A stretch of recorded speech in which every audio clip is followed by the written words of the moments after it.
नमस्कार दोस्तों, स्वागत है आपका अपने चैनल मिशन सक्सेस में। यदि दोस्तों आप सरकारी जॉब की तैयारी कर रहे हो तो ये क्लास आपके लिए महत्वपूर्ण होने वाली है। आज मैं लाया हूँ आपके लिए हिस्ट्री के 50 महत्वपूर्ण क्वेश्चंस। ठीक है, चलिए आज की क्लास शुरू करते हैं। हड़प्पन निकासी प्रणाली के संदर्भ में निम्नलिखित में से कौन सा कथन सही है, बताइए। कथन ए, यह केवल शाही उपयोग के लिए था। बताओ। यह अत्यंत उन्नत और सुनियोजित था। बताइए कौन सा है, कौन सा सही होएगा इसमें से। ऑप्शन ए, ठीक है, केवल एक। दूसरा क्वेश्चन है, निम्नलिखित में से कौन सा नाम इंडस सरस्वती सभ्यता के लिए उपयोग में नहीं किया जाता है। बताओ। मेसोपोटामिया सभ्यता। ठीक है, आगे चलते हैं। सिंधु घाटी के लोग निर्माण सामग्री के रूप में मानवीकृत का उपयोग करते थे। बताओ, कहे का उपयोग करते थे, पक्की ईंटों का। ठीक है। हड़प्पा शहरों में ग्रिड पैटर्न का लेआउट था जिसमें सड़कें एक दूसरे को समकोण पर काटती थी। बताइए। आयताकार। ठीक है,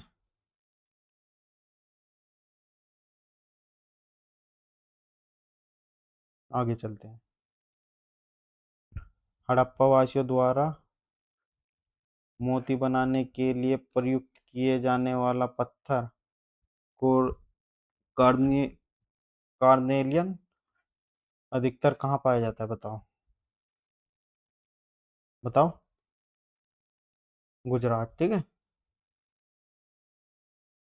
सिंधु घाटी सिंधु सभ्यता का नगर राखीगढ़ी किस भारतीय राज्य में है। बताओ।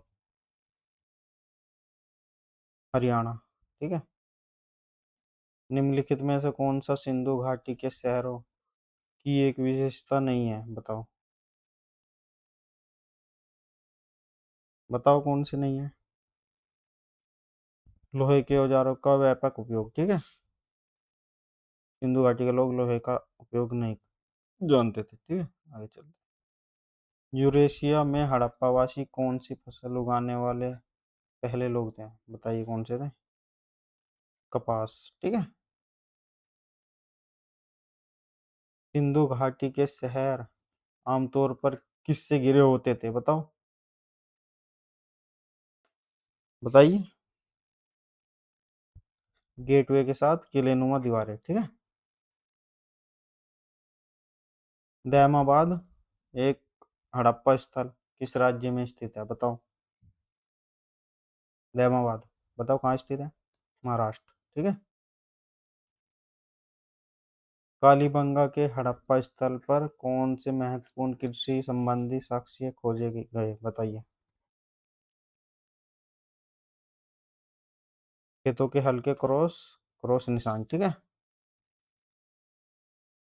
प्राचीन भारत में चहुंदड़ो मुख्य रूप से निम्नलिखित का केंद्र था। बताओ किसका था। बताइए किसका था, कमेंट करो। मन का बनाने का। ठीक है। मोहनजोदाड़ो की जल निकासी प्रणाली उल्लेखनीय थी क्योंकि प्रत्येक घर निम्नलिखित में से जुड़ा हुआ था। बताइए।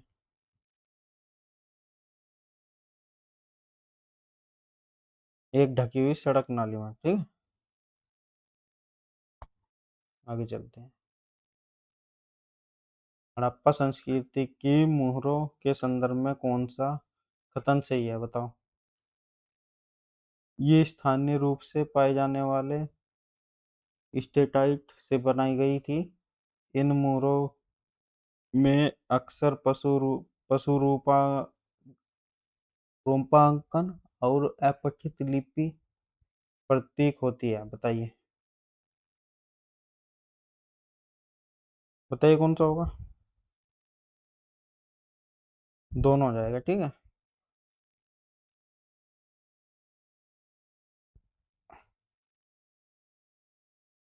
इसको छोड़ दो दोस्तों।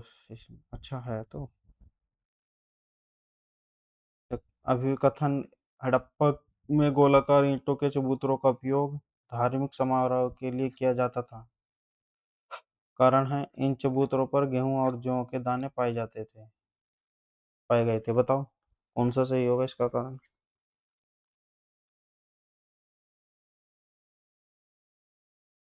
ठीक है, ये असत्य है लेकिन असत्य है। ठीक है। निम्नलिखित में से किस हड़प्पा स्थल पर उत्खनन से महान स्नानागार का अवशेष मिले। बताओ, बताइए। मोहनजोदड़ो। मोहनजोदड़ो क्या हो रहा है। लगा रहा हूँ, निशान नहीं लगा, अब हुआ है मोहनजोदड़ो। ठीक है, आगे चलते हैं। निम्नलिखित में से कौन सा हड़प्पा स्थल डोकयार्ड गोदीवाड़ा की उपस्थिति का प्रमाण दर्शाता है। बताइए। लोथल। ठीक है। वैदिक प्राचीन भारत में संस्कृत के साथ साथ कौन सी दो भाषाएं फली फूली। बताइए। पाली और प्राकृत। ऋग्वेद लगभग कितने भजनों का संग्रह है। बताओ। 1028। ठीक है। वैदिक समाज के वैदिक समाज में किस वर्ण को व्यापार और व्यवसाय के लिए जिम्मेदार माना जाता था। बताइए।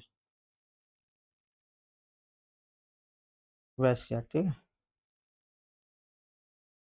भारत नाम सबसे पहले किस भारतीय ग्रंथ में आता है। बताओ।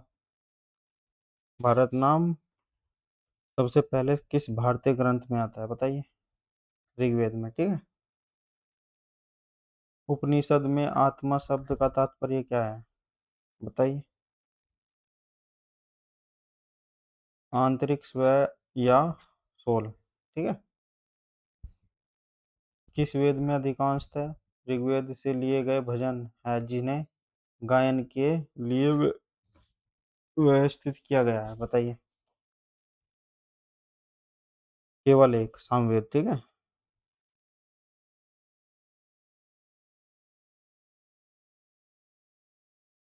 वैदिक दर्शन के अनुसार जीवन में चतुर्विध उद्देश्य में मोक्ष क्या अर्थ है। बताइए।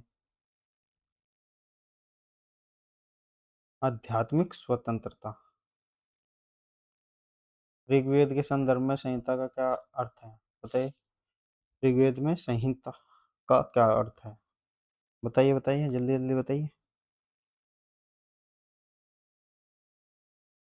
बताइए। भजनों और मंत्रों का व्यवस्थित संकलन। ठीक है। ऋग्वेद कितने मंडलों में विभाजित है। बताइए।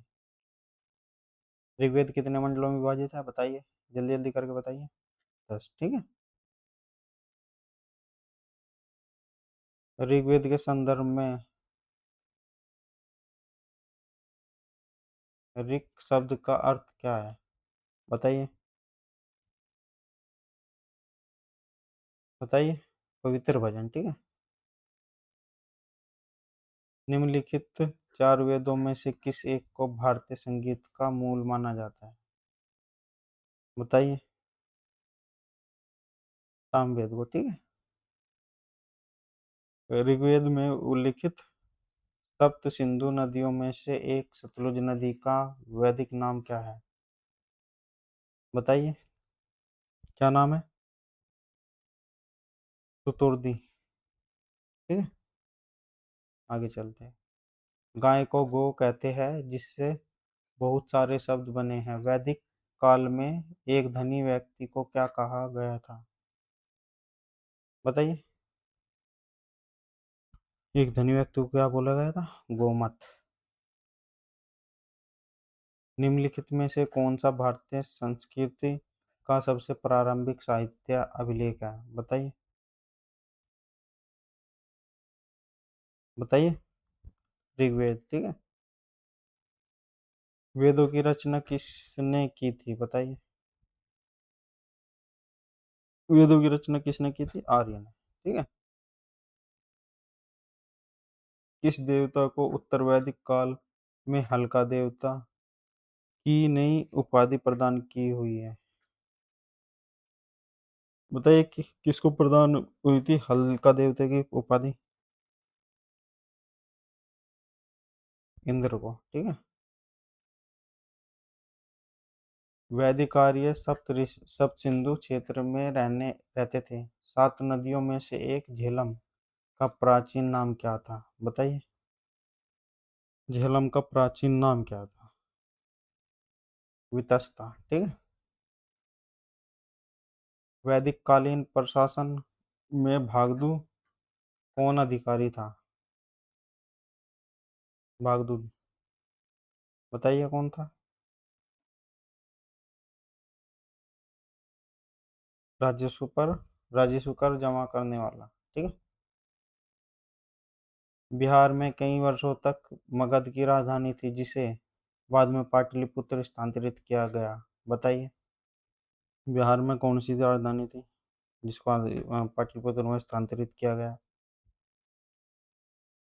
राजगढ़ है, ठीक है।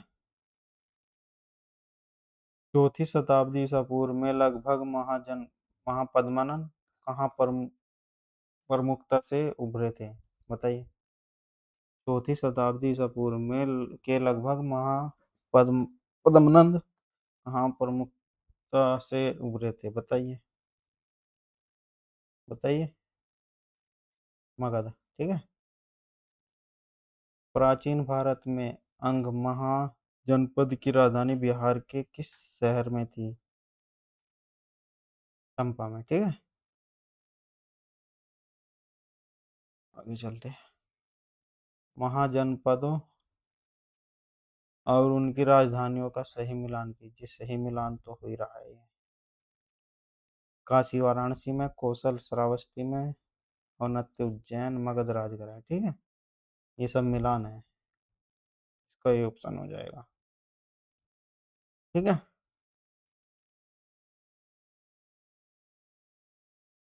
शिशुनाग की सबसे महत्वपूर्ण उपलब्धि क्या थी?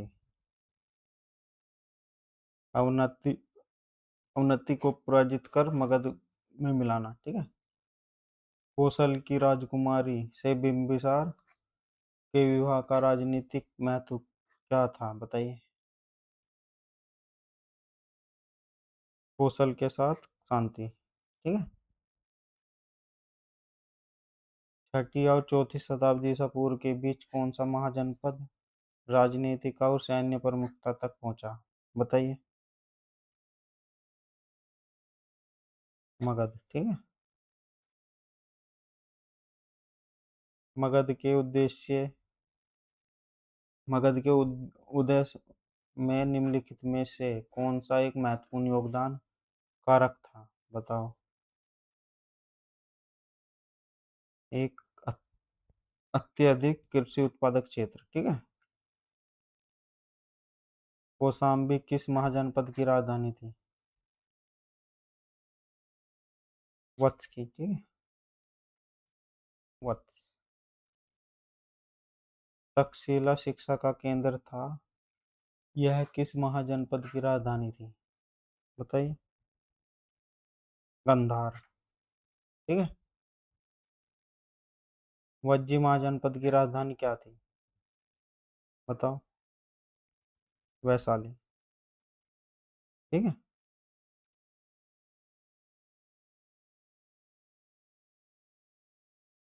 मगध महाजनपद किन नदियों से घिरा हुआ था? बताइए। मगध महाजनपद किन नदियों से घिरा हुआ था? बताइए, बताइए, जल्दी जल्दी करके बताइए। गंगा और सोन नदियों से, ठीक है। अहिंसा का सिद्धांत महावीर द्वारा प्रतिपादित किया गया था, जिनका जन्म किस महाजनपद में हुआ था? बताइए। महावीर का जन्म, बताओ। वज्जी, ठीक है।